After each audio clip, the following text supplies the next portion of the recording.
Voilà, mesdames, mesdemoiselles et messieurs, merci. Bienvenue encore une fois de plus sur Contact Pro Live Réaction. C'est avec un grand plaisir que je vous reviens pour un nouveau numéro après beaucoup de temps. To kabwana ki mikolo ebele. Bato ebele babande okotuna ngai na out na ke wapi na zawe wapi tout ça. Na ebite place ni na bandela bande onangai. Il y a beaucoup tellement à raconter que je peux prendre des jours et des jours pour vous raconter des histoires que j'ai vécues pendant ces 3 mois. Aujourd'hui, nous sommes le 28 mars 2025 et depuis la dernière émission, c'était au mois de décembre que je vous ai donné ça. Na pesa kabino émission asuka réaction nanga je crois sur makamoko eza koleka kuna na Congo. Mais aujourd'hui c'est le 28 mars.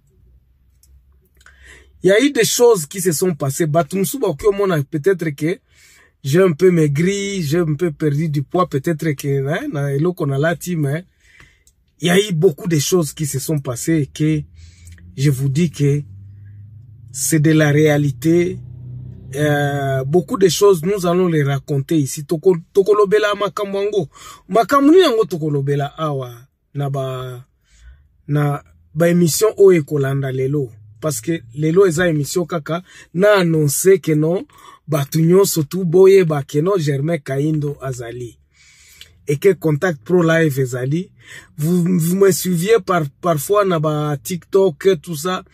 J'avais des petits moments de temps en temps na bande ko boke la biso na boke la bino ba bilo kwa moi mike mais ce n'était pas ça l'essentiel. Mais aujourd'hui, je vous annonce officiellement que naza sur le lien comme vous voyez l'environnement à tout ça la réaction. Et donc les choses vont commencer. Et bandit déjà na émission Oyo Yakoe Bisabino makambo République démocratique du Congo sur ba réflexion na biso auto salaka awa makamuni na ngwezo salema. Qu'est-ce que nous pensons que qui devrait se faire o ezako salema te et lelo o ezako zala sous na ba supposition mais par des réalités. Et tout ça, nous allons parler de quoi? Nous allons parler de la chute de Goma par exemple. Réalité à 3000 morts. Qu'est-ce qui s'est passé? Banani yango bakufa ki na 3000 morts wana. Na Goma, na chite à Goma. Tokolobela yango na émission Contact Pro Live. C'est pour cela que je vous dis, mes chers amis, il faut bon s'abonner belé. Parce que matière ezali. Je viens de passer à peu près 1 mois avec les éléments de FARDC, oyo tango Nord Kivu ezokwea, bazo kanga bango, tozo kutana na bango, j'ai été arrêté arbitrairement. C'est très pénible. Hein? Et je viens de suivre encore, c'est une parenthèse, namoni sœur moko Clarisse, hein, comme c'est comme mokona similarité à ba arrestation na ye et convaincre ngai lisusu ke armée na biso tozana armée te tozana ba bandes armées oyo bazali ko terroriser bato. Nous n'avons que des bandes armées, nous avons que des groupes armés et parmi ces groupes armés eza FARDC. Na ko expliquer bino ango malembe na live moko na kosala awa na nani na wapi na TikTok. Je vais faire un live et je vais vous inviter. C'est pour cela que je vous demande bao baza na TikTok te bakende kotala Germain Kaindo tokosala live moko un samedi où je suis en train de chercher un jour o tokosala live ya biloko oyo. Mes convictions personnelles ya makambo oyo eza koleka na mboka na biso.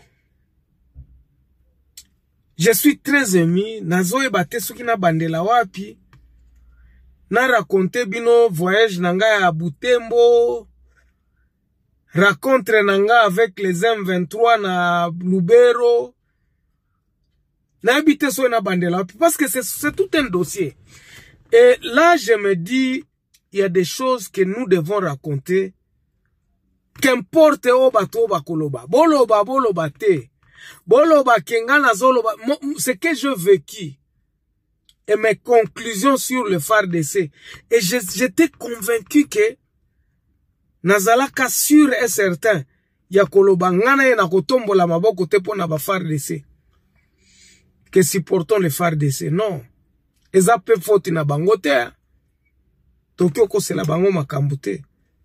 Comment expliquer que un militaire, ça c'est une parenthèse encore que je mets, un militaire a vivre na moins d'$1 par jour, pendant que capitaine na par mois zako chef ya centre on a place bazako défendre, azo vivre chaque mois azako zwa 13 000, 14 000, 15 000 $. Ya kole sa basoda wana, me basoda wana bazwaka saki moko a madesu, saki moko a loso, parfois na fufu, esili, soda. Mes chers amis, c'est très pénible. Babilo kwebele na kobanda koloba awa, c'est parce qu'aujourd'hui, il y a une émission introductive. Je me demandais comment est-ce que je vais captiver votre attention pour que vous s'abonnez à la chaîne Oyo. Moi, mon problème, c'est que je me dis, Tosuki wapi, tozo kende wapi. Je ne veux même pas donner mon point de vue sur le M23, le AFC, tout ça. Parce que na mona ki bango. Ba kinwe bele ba ebite bazo mituna ba M23 na baza bandenge nini. ba M23 ngo oyo ba M23 baza ndenge nini. Ba kinwe bele na kutani na bango bazo mituna bazo bi omona ki ba M23 ngo baza ndenge nini.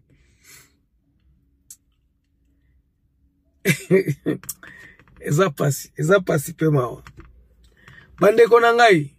Peut-être que vous pouvez voir que non, bon, que Germain Azalaki absent, tout ça, il a été arrêté, a commis très radical contre le régime en place et tout ça. C'est de bonnes guerres, mais ma bande konanga, c'est de bonnes guerres. Il y a des choses qui sont inadmissibles. Et moi, je me pose comme question, FARDC wana ekobundaka, ekosilisaka bitumba wana na ndenge nini? Quand bien même que le cœur même ya FARDC, baza convaincu que Batouana toki ko bunana bangote.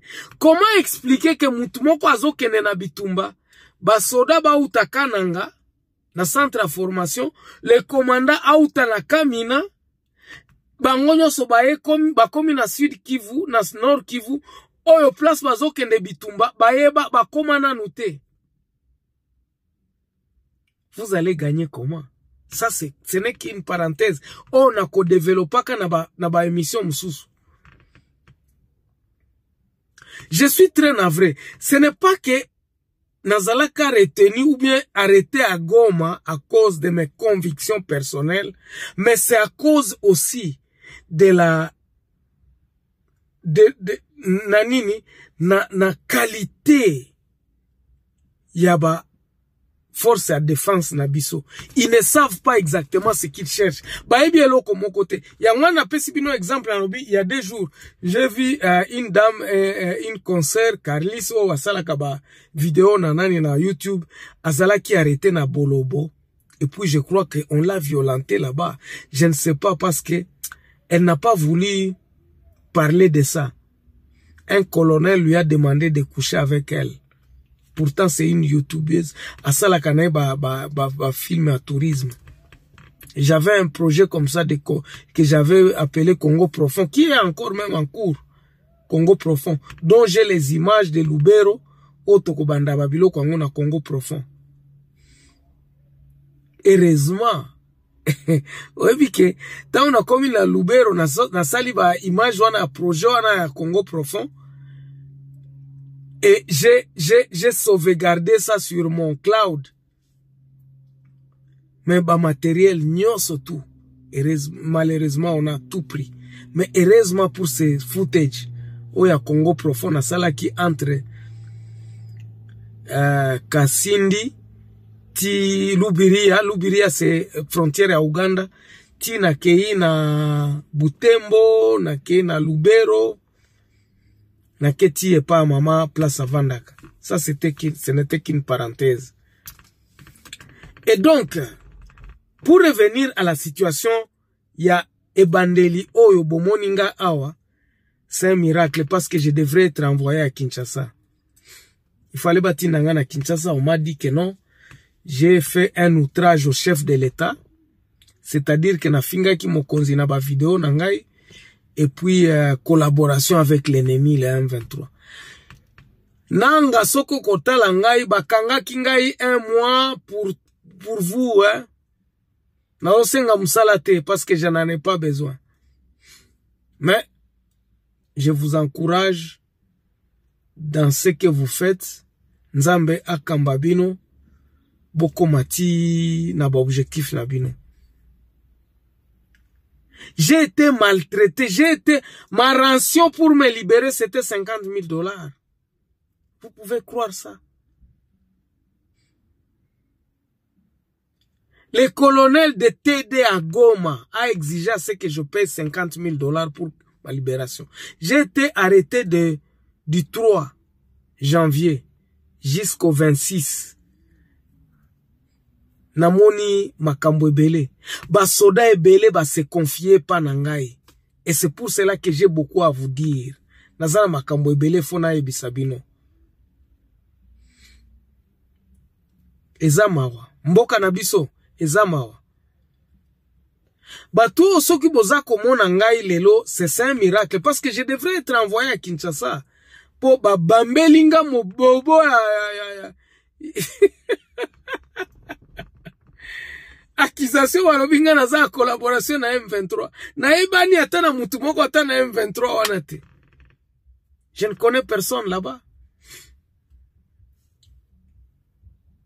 Ngana za collaboration na yakina ba caméra tout ça. Peut-être des choses qu'ils n'ont jamais vues. J'ai un studio mobile nangai. On a salaka ba émission nangai. Ils ont cru que j'étais un mercenaire, j'étais un envoyé de M23. Bande konanga, c'est un peu ça quoi. Donc mon retour, je suis vraiment en tout cas partir la semaine prochaine. Donc ma mercredi, jeudi, on va prendre l'envol pour redémarrer là comme sousou. Bon oublier na ko s'abonner na chaîne nangai à YouTube aussi. Enfin nous sommes à YouTube ici. Tozana Facebook, bola nanga na Facebook, bola nanga na Instagram, et puis na TikTok. Na TikTok, toko banda ko sala live. Live, to prévoyaga que to banda sala na Facebook, na YouTube, to migrer ango na TikTok. Et donc, vraiment, excusez-moi, bola nangai mingi na TikTok, parce que dès que nous sommes connectés à live, et que l'axabino que non, ce qu'on a na compte à TikTok, et qu'on a abonné par nangai, et au laxo que non, naza live. Là, je vais vous raconter tout. Et je vais vous raconter pourquoi la ville de Goma est tombée. Malgré que tout est l'arsenal possible. Boyoka mokonzi alobi ke Kagame wana kolala lisusu na ndako na ete toza capable ya ko beta e place azali à partir ya Goma. Mokonzi alobaka ngo. C'est pas moi qui le dis aujourd'hui. Mokonzi alobaka ango. Et je vais vous le dire pourquoi. Atiala Kamayele na e wapi. Qui l'ont déçu? Est-ce que Félix Tshisekedi a pesa kambongo te? Est-ce que c'est un problème d'argent que Est Zako Kwea? C'est un problème d'argent ou c'est un problème d'homme? Et c'est là la différence avec beaucoup de mes compatriotes. On a coupé Sabino ba analyse. Yamalamu. C'est ça la différence avec moi. Na kopé Sabino ba fait. Pourquoi Goma est tombé? Pourquoi Bukavu est tombaki? Pourquoi Kalemie est tombé? Pourquoi Bakokoma na Kisangani? La différence est que Nabatu Msusu, ngana kopesa kabino déjà, parce que je vous avais déjà dit, rappelez-vous, Gome est tombé, na komi sur place, Gome est tombé, na miso nangai. On a parlé de 3000 morts, na koebi sabino bauti wapi ba 3000 morts wana. Est-ce que ce sont des civils? Est-ce que ça batu nini yango? Est-ce que la communauté internationale n'exagère pas? Na koyebi sabino makamwana nyonso. Na kati ya batranche. C'est pour cela que je vous dis, hein, l'expérience que j'ai vécue dans mon propre pays, ça m'a donné encore une certaine révolution. Et pesingana inanipatia makali ya kusema, non, les choses ne devraient pas continuer comme ça. Nous devons changer. Est-ce que c'est trop tard pour Félix? Bolanangai na koebi sabino pourquoi? Est-ce que c'est encore tôt? Est-ce qu'il peut encore récupérer la situation? Félix peut encore faire quelque chose pour sauver le pays? Est-ce que c'est la domination rwandaise qui arrive? Est-ce que Nanga a répété les AFDL? Toutes ces questions-là, bande konangai, petit à petit, je vais vous répondre ça, malembe, malembe. Yangwana na sengi na bino, bo s'abonner. Lelo na kosuka nanu awa. Daimi ke bolingai na lo baibele, men na kosuka nanu awa lelo. Je vais m'arrêter là-bas aujourd'hui. Tout le monde en a semaine prochaine. N'oubliez pas de vous abonner. Parce que émission na émission, à partir de la semaine prochaine, tango bokomo nangaka na cravate nangai na studio, voilà, je commence à vous raconter l'histoire. Mais oh ezali kaka introduction et résurrection. Oh bomoni ki mutumoko asekwi. Gloire ezali koya. Toza koya, bobangate. Merci beaucoup. On se revoit prochainement dans un nouveau numéro. Portez-vous bien. Au revoir.